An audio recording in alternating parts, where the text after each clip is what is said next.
This is Lindsay. I'm the owner of Southside Strength and Fitness, and I have Tanor here with Bear Athletics, one of our trainers here at Southside. And then we are just putting together a series of videos introducing all of our trainers that we have, Tanor and others this week. Hey Tanor, we're stoked to have you, and looking forward to going through this workout, learning more about you, your background, what you bring to the table, and everything else. Thanks for coming. Thanks, I'm excited to get started. So Tanor, you're a trainer here with us. You own Bear Athletics. We're going to be going through a small workout today, introducing everybody to you, the types of training you do, just some highlights, background stuff. Where do you come from?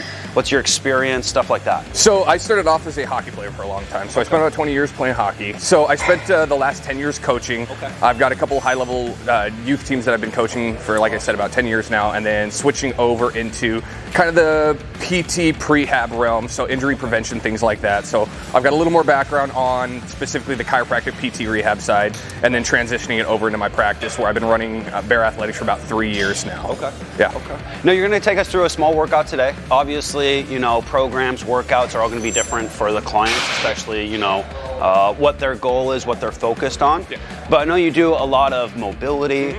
You work a lot with flexibility, making sure people have a solid foundation before they really jump into the big lifts.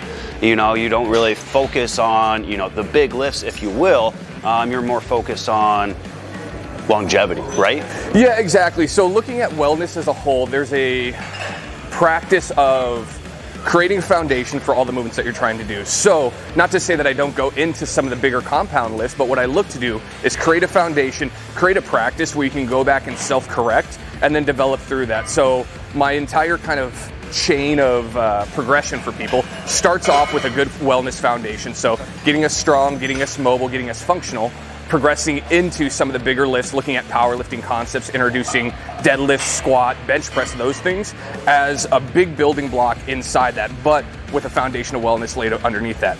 Then coming in behind it, I introduce bodybuilding concepts which lead into more specific muscle activation, mind-muscle connection, body cognizance, those sort of things. And then finally I look at an athletic progression at the very end where we kind of package these all together and build intensity. The biggest thing though about all of this is none of this actually works if we don't have wellness as a foundation beforehand. So that's typically where I start everybody at. Nice.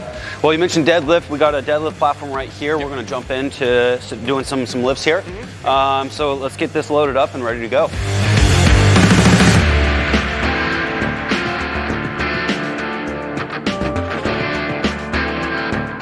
Give us a little bit more information about, what we're going to do and why. Yeah, so what's been nice is I've been able to work with you in the past before, so we've done our proprietary assessment on you up to this point. Okay. So that usually consists of checking out your hip mobility, checking out depth of squat, how your body naturally moves. Okay. And so having observed that, there's certain cues that I'm able to look at. So typically for a lot of people, you're gonna see when it comes to their deadlift, a lot of low back activation and hips not getting deep enough. Okay. So what we'll initially do is start off with a sumo deadlift and then progressing into a traditional style deadlift. Gotcha. The reason that I do that is I look for hip mobility first and foremost. So when you get down into sumo, and the reason we start it there is it actually externally rotates the hips and pre-conditions those glutes to activate ahead of time. Okay. So the idea is that it acts as a little bit more preventative maintenance than it does true powerlifting. So we're going to be switching back to that eventually. Okay. Well, why don't you show us what you got, how you want it, walk us through that? Yeah, absolutely. So then what we're going to be looking to do first and foremost is everything starts from the ground up, right? So it's your connection to the ground that dictates everything else above that, right?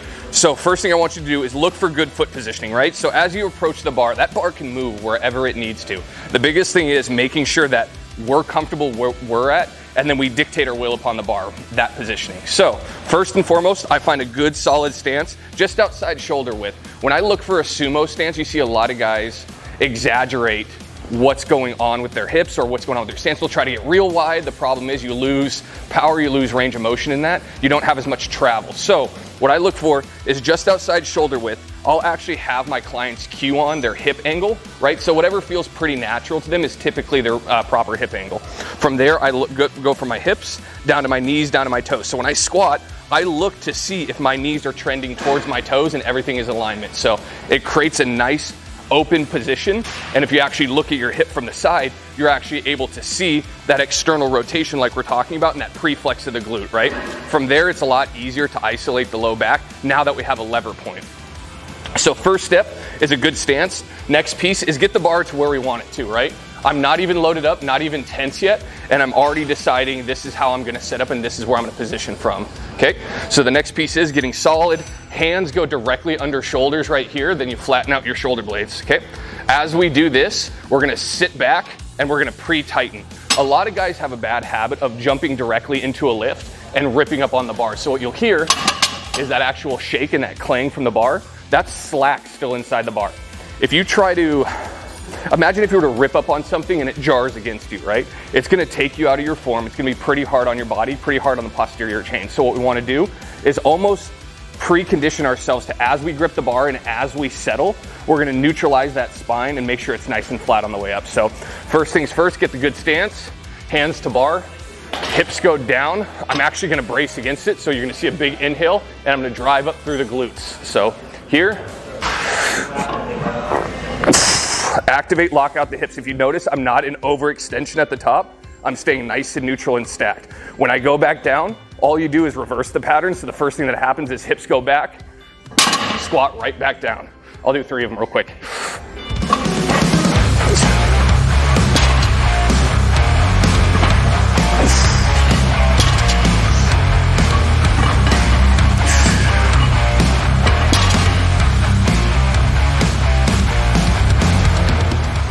Okay, so I usually don't do sumo. You know, I'm traditional polar. So this is gonna be a little weird for me, not gonna lie.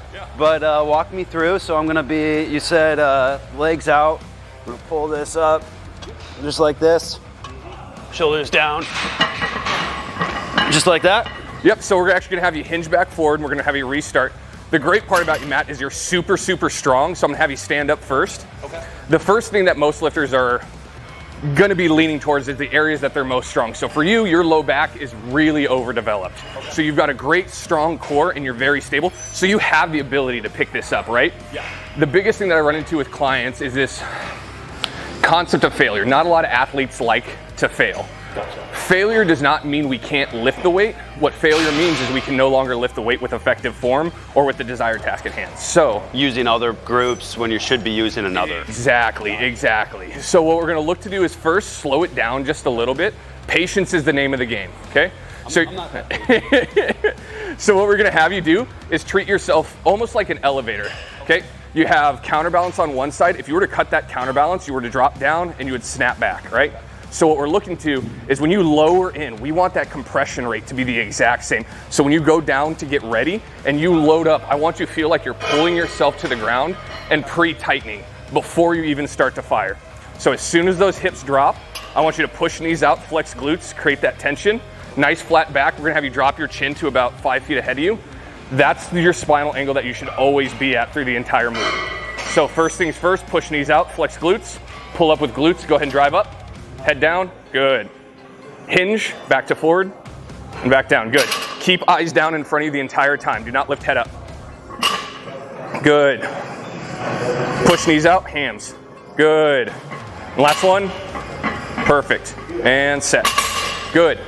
So if you notice through that, I kind of cued you on head position, right? Yeah. A big common trait that happens with a lot of really strong guys with great big shoulders is they get this forward position. So what see it all the time. Yeah, exactly. So what ends up happening is if I drop shoulders forward and I'm trying to compensate by lifting up my neck, it only makes that forward shoulder roll even more pronounced. So it ends up closing us off. The reason that we want to avoid that is you have your androgen receptors up here through your collarbone, where that absorbs testosterone directly into your body. So these big, strong guys have great big chests. They're really receptive. But what ends up happening is they actually end up clamping down and closing off those receptors, making us less likely to make progress over time. So it starts to almost decay our progress. Gotcha. So really opening that up and keeping that form as I'm coming down. And a big cue for that too is the reason that I say head up, chin protected, is when you lift your head up, if you look at my shoulders right now, as soon as I lift that head up, do you see how that trap starts to kind of strain forward almost and it's like you're almost dragging up versus being able to sit and neutralize the back of that head. Now I can pin, now I have space to travel with my shoulders versus, because when you're down, it's more like a row. Yeah, Yeah, almost like a row, or like you're trying to shrug it up. Yeah. So your traps connect to the back of your head, center of your spine, and then out to your shoulders. So if this piece is flexed, the side of your traps aren't able to actually wing back and retract the way it needs to because the space is already taken up by the middle of your spine. So what we need to do is neutralize, balance everything out, and it's almost like you're holding a plank across your shoulders. Okay, gotcha. So we're gonna cue on that real quick. I'll try to give you a couple more cues of what that actually looks like. So wrapping up deadlift here, what are some points you have, in summary on what we just did, why we did it, and what people could, watching could take from you? Yeah, so the first big thing is that your deadlift always starts from the ground up. So start with a good foundation that goes not only with your foot position, but making sure we have good foot, hip mobility, and then also good posterior chain activation, making sure your spine is nice and neutral so we can stay protected through the entire movement. Well, hey, we're gonna wrap up deadlift here. What's the next thing you got for us? So I'm actually gonna head over and teach you a new type of hamstring curl. A lot of people look at doing it a very traditional way, but I've got a little tweak on it that I think will really help. Awesome. Well, let's head over there and take a look. So we're here at the leg curl. You said we want to be working on hamstrings. You got a little tweak to the traditional leg curl. So I'd love to see it. Before we jump in and you show us, what is this working? What's the purpose of throwing this into a program or a workout that you have for your clients? Yeah, so like I said earlier, I work with a lot of chiropractors, PT, physical therapists, things like that. And every single one of them have the same kind of consensus of what people's major issues. And a big one for them is anterior pelvic tilt. So what that means is your pelvis is actually tilted forward in this position. And if you look at my hamstrings, pretend there's a line from here to the top of your hamstring, which actually attaches to the top of your pelvis. Okay. If I'm stretched this way and tilted forward, the line here gets longer. So where a lot of people suffer from what they believe is to be very tight or compressed hamstrings, they're actually hyper elongated and overstretched. Okay. So what I look to do is actually build some tension back here, rotate those hips back down, creating almost like a suspension and springiness to the back of our leg. Awesome. Well, show us what you got. Walk us through what you're doing here. So the first thing is making sure that our backrest is in the right position. So you'll actually be able to see on all leg extensions and hamstring curls that there's actually this pivot point that should be right in line with your knee. So both knees should be in line with that. Then all you're gonna do is actually prop yourself up. When we're sitting up here, what we wanna make sure is there's a softness in the knee. Like I said with that lap bar, typically it'll sit right here and lock out your knee. The problem with that is now you're in a hyperextended position and we wanna avoid that. So create a little bit of suspension, and then all you're gonna do is allow for that leg to slightly elevate. So underneath here, you're gonna have some space between your hamstrings and the bar, and then you're gonna actually dig in and pull all the way through. What I don't wanna see is hips traveling and sliding all the way forward, putting more pressure on the front of the knee. So every time you come up, as soon as you get to, I would say about an 80-degree angle, you should let those knees kind of travel up and then scoop and pull underneath. So typically what I have clients do is about a set of 20, and then I'll end up modding it halfway through. So you'll do 10 traditional right here with good dorsiflexion in the foot, good knee tracking and traveling, and then you'll actually push legs together and you'll notice a reposition of where that tension goes. You'll notice it goes from your hamstrings into your midline, a little bit more into the groin, supporting that knee more. So all we're trying to do is make it nice and controlled and almost feel like you're pulling yourself up. But again, as you notice, my hips aren't sliding forward, I'm not wrenching on anything, and I'm not extending in any direction. I'm able to stay nice and neutral through the movement. So here you're really focused on that tension on the knee. You're really focused on actually activating that hamstring, and really getting that true workout rather than just moving. Yeah, looking for true natural movement in all these machines. Just because these machines are so rigid, people think that they have to move a very specific way when there can still be fluidity within that framework. Okay. Awesome. Well, let me jump on and make sure I'm doing this all correctly here. Okay, so you're talking about our pivot point here, right here. And you want extra space under here? Yep, so almost pretend like you're gonna take your first step on a stride or you're stepping up a hill real quick, okay? So when you get to the top, let's slow it down just a little bit. Okay. What we wanna make sure we're actually doing is that hamstring muscle is really good at extending and compressing and getting all balled up. And that's really what we wanna focus on, is picturing almost like your bicep, how it extends and stretches and pulls back together. It doesn't act like your quad, doesn't act like your tricep that just seems to get tight. We just wanna make sure we have that travel in it more than anything. So just like that. Exactly. Let's do about 3 more. Good. Make it a little bit more fluid. Good. Now put both feet together, make it all one leg. Yeah, got those big quads in the way, exactly. Now we're gonna create some space for it. So pinch those knees together as well. Good. And hold. Good. Scoop all the way underneath. Good. Pull, pull, pull. Now focus on flexing the hamstrings and holding more so than just moving the weight right here. So when we go back up, dorsiflex that toe. Slowly release. Good. Right to about 80 degrees. Good. Now let that leg rise up. Now dig and pull back underneath. Good. Again, this is mimicking a sprinter's position, which is a true pedal and true mechanical function of the leg. Gotcha. Okay.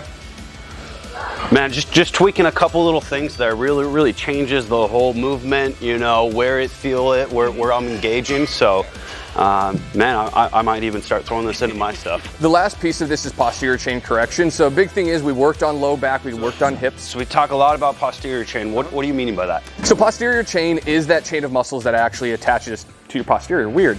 It attaches from here, from the back of your head, down to your tailbone, and actually incorporates some of your groin and hamstrings. So if you notice, everything I had you do today had to do with kind of this idea of what's going on with the back of our body, checking in with what's going on behind things. And that's really a big piece of how I've built these programs, how I've designed things. Because the one thing that I always like to say is when you look at any sort of muscle in the front of the body, if I was to hand you a dumbbell, what are the first two things you're probably gonna go do?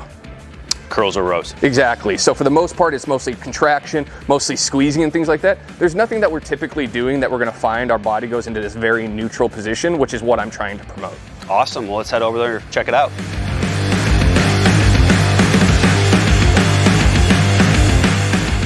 So we got our last movement for the day. You're going to be doing some face pulls here, and you got a little different in how you do it. You call it the scarecrow, right? I've never heard that before. Yeah, exactly. I got it from a great chiropractor here in town, actually. Okay. It's a movement that's a little bit modified and changed from your traditional style face pull. Gotcha. So going back to that conversation that we had earlier about that forward head position, how when people really start wrenching, when I flex my traps, it really wants to force the back of my head forward, right? And people go, ooh, there's tension there. I kind of want to stay away from it.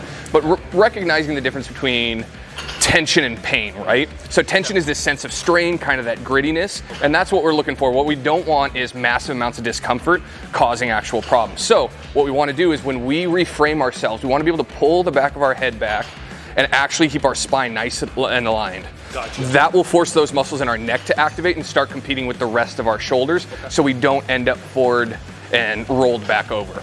Perfect. So the first thing we're going to do is actually get this down to eye level. We want the top of the machine to be at eye level or just right about chin level, okay? So first things first is we got this really crazy long rope. The reason for that is it's actually gonna allow us to get that spread that we need to. When you use a shorter rope, there's too much tension in the middle, pushing us back to that position. So we need to be able to travel nice and wide.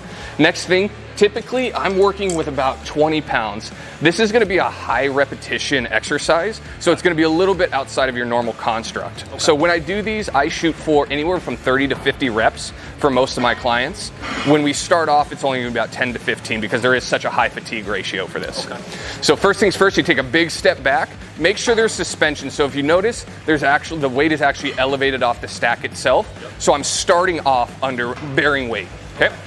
First things first, reach all the way forward, go into that quote unquote bad posture where we're rolled forward. You're gonna draw elbows nice and wide out. Biggest thing throughout this entire process is we're not shrugging up, going into that forward head position. So I'm gonna force myself for my head to stay nice and back, rotate up to goal post. So if you notice again, at no point am I raising or shrugging up into it.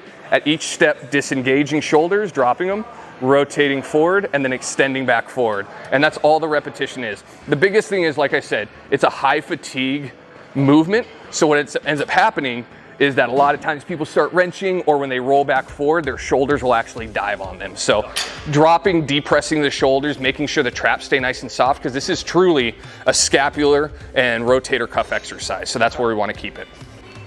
Bring back. Yep. And then up. So we're actually gonna have you rotate all the way forward. So again, we run into the same exact challenge over and over again. With you is the fact that you are so strong and you're so eager to get started. So what we need you to do is downshift just a little bit and stay nice and neutral. So when you draw back, don't think of it so much as I'm trying to rip the weight or get really aggressive with it. We want to come back to neutral first. So when you come across, make sure that we're not pinching those traps and creating that block right in between your shoulder blades. Good, nice and flat and relax. Shoulders away from ears, depress the shoulders. So you can see how much space actually is developed when you do that, right? It makes the movement a lot more challenging because we're used to this tense situation instead of almost holding a posterior plank. Next piece, let's rotate up. See how those shoulders went right back up again? Disengage, drop shoulders, depress, and right there, good. Feel how soft that is now right there versus before? Now let's rotate forward while keeping the shoulder at that same level. Good, extend back forward, just like that. Okay, go ahead and extend back, rotate up. Good, and one more forward. Perfect. The movement feels kind of robotic, doesn't it? A little bit. Cool, so let's create some fluidity to it because we're not robots. We don't need to be all bound into things. So as you come up, make sure you hit every single chest checkpoint, make it as smooth as possible, dive back forward. Every time you pull up, disengage shoulders, traps stay away, nice and low. Good, perfect. And last one. Good, go ahead and set that down. I'm gonna point out one thing for you real quick too. Yeah. When we look at shoulders in general, right? Everybody starts to do shoulder work, think of traps. The first thing you wanna do is shrug, right? Yeah. If you actually look at the shoulder, when you elevate the arm, the only true abductor of the arm, which means taking that arm straight out to the side, is the actual delt. If you get any higher than that, the entire construct, the entire joint itself elevates. So if all I do is flex this delt, that's as far as my hand can actually go, because mechanically it can't go any farther. If I start to go up, watch the center of my shoulder. If I go up any higher, you see how it actually starts to lift? That's your trap starting to participate and take over. Traps are infinitely stronger than your delts, and your delts are the only muscle that's competing with all this tissue trying to drag us in that direction. So whenever we do this movement, if you're not feeling it in your delt, we need to downshift, go a little bit slower, take a look at form and scapular positioning, and even consider dropping the weight a little bit. Well, man, I really appreciate your time today. You know, you took us through a number of different things. I learned some things today.